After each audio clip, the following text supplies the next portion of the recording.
নাজিরাবাদের একটি শুকনো খাবারের কারখানায় ভয়াবহ অগ্নিকাণ্ডের ঘটনায় ভেঙে পড়েছে কারখানার একাংশ।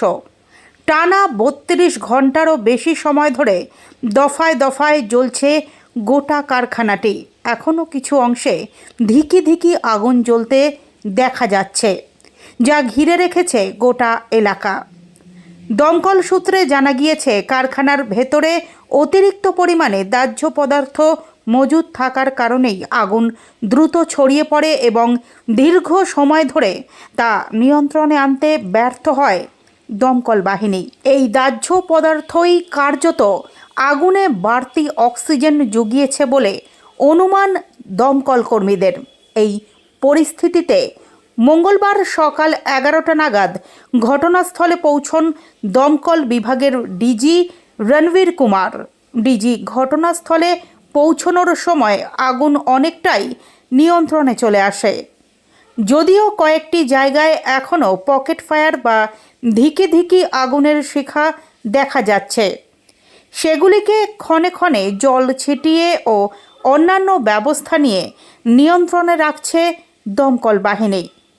দমকল কর্মীরা এখনও সতর্ক অবস্থায় রয়েছেন এবং পরিস্থিতির ওপর সার্বক্ষণিক নজরদারি চালানো হচ্ছে বলে জানিয়েছেন দমকল আধিকারিকরা। দেখে নেব, তারপর প্রাইমারি ব্যাপারটা না দেখলে কি করে বলা যাবে। শোনার কথা উপরে আছে না, যখন যেটা মনিটরিং হচ্ছে এখন একবার দেখে নি, তারপরে বলা। সবচেয়ে বড় বিষয় যেটা সেটা হচ্ছে এই কারখানাগুলো হলো কিভাবে, এত বড় বড় গোডাউনগুলো কি করে হলো, ফায়ার থাকা সত্ত্বেও ফায়ারের অনুমোদন কি করে পেলো বা কিভাবে তৈরি হলো? এটা ফায়ারের ক্লিয়ারেন্স তো নেই, এটা বলতে পারি। বাকি ইনভেস্টিগেশনের পার্ট আছে, যেটা ফায়ার পার্ট অব্দি থেকে এই ক্লিয়ারেন্সটা নেই কিছু। আপনারা কি এফআইআর করবেন? নিশ্চিত তौर पे করা হবে, নিশ্চিত তौर पे করা হবে। ভায়োলেশন হয়েছে তো ফায়ার এফআইআর হবে। আইন মাফিক যা কিছু প্রসিডিওর আছে সব কিছুই হবে। স্যার, এগুলো নজরদারি কেন আগে থেকে করা হয় না? যখন ইনসিডেন্ট হয়ে যায় তখনই ধরা পড়ে যে ফায়ার সেফটির কোনো গলদ ছিল, কিন্তু আগে থেকে এগুলো নজরদারি করলে তো এই ধরনের বড় ইনসিডেন্ট হতো না।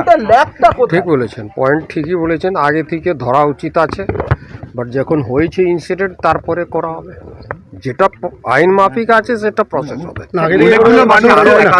আগে থেকে কোনো নজরদারি করা যায় না, করা যায় না বলার ঠিক নেই, করাও হয় অনেক সময়, হয়তো এই দিকে হয়নি, অনেক জায়গায় করা হয়, অনেক জায়গায় করা হয়। ফায়ার অডিট করা হয়, আমাদের অডিট রিপোর্ট উপরে নোটিশ দেওয়া হয়, কমপ্লায়েন্স দেওয়ার জন্য বলা হয়, এফআইআর করা হয়, প্রসিডিওরটা করা হয়, বাট হয়তো এটা মিস হয়ে গেছে, করা হয়নি। বুঝি স্যার, প্রায় 30 ঘন্টা হয়ে গেল, এর মধ্যে কি আপনারা এই বিষয়টা খতিয়ে দেখেছেন যে এই যে যারা গোডাউনটা করেছে সে আদেও আপনাদের কাছ থেকে ফায়ারের জন্য কোনো অ্যাপ্লিকেশন করেছিল কিনা?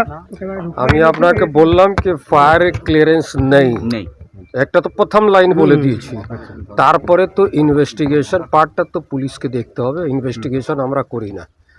আপনি যেটা প্রথম কোশ্চেন বললেন ফায়ারের ক্লিয়ারেন্স নেই, সেটা বলে দিলাম, তারপরে ইনভেস্টিগেশনের পার্ট আছে।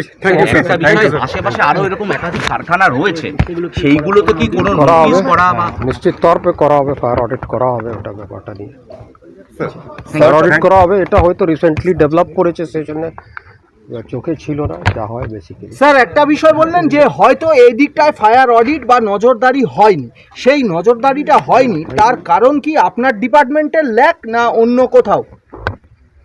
এটা হিউম্যান ল্যাবস বলতে পারেন, ডিপার্টমেন্টাল ল্যাবস হতে পারে না। মানে ডিপার্টমেন্ট কি দায় স্বীকার করবে যে আপনাদের ফল্ট ছিল? এটা কেন ডিপার্টমেন্টাল ল্যাবস কেন হতে পারে না স্যার? আপনি সব কিছু সব যদি করেই নি উঠতে পারতো তো সমস্যাই থাকতো না। তার মানে সমস্যা থাকবে আপনি বলছেন? আছে সমস্যা আছে, তার সমাধান জন্য চেষ্টা করতে হবে।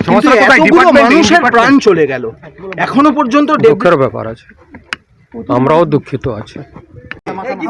আমার এখন কোনো অবজারভেশন নেই, অবজারভেশন তো হবে তারপরে, তো পুরো জিনিসটা না দেখে অবজারভেশন দেওয়া যেতে পারে না।